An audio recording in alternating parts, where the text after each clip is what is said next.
बकीर के सावन बार लागे मन भावन तो देव लोग फूल बरसावेले तो डम डम डमरू बजावेले तो भोले बाबा देव घर में आवेले तो डम डम डमरू बजावेले तो भोले बाबा देव घर में आवेले आंध्रबा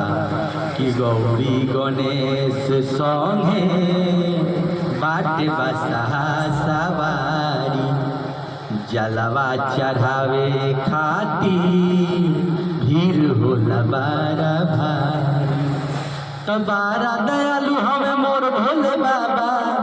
तो सब कर बिगड़ी बनावेले तो डम डम डमरू बजावेले तो भोले बाबा देव घर में आवेले तो डम डम डमरू बजावेले तो भोले बाबा देव घर में आवेले अंतरा नंबर दूसरा कैसे कि सब पर कृपा कइले पुनः कर दी है हमारा भगिया के भोले बाबा बदल दी है कई है आसल के जलवा चढ़ैनी तो सब कर भगिया जगावेले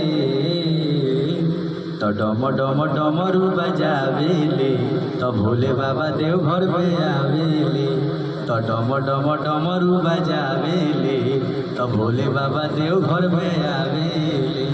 प्रेम से बोलिए राजा रामचंद्र भगवान की जय, भोले बाबा की जय, हर हर महादेव।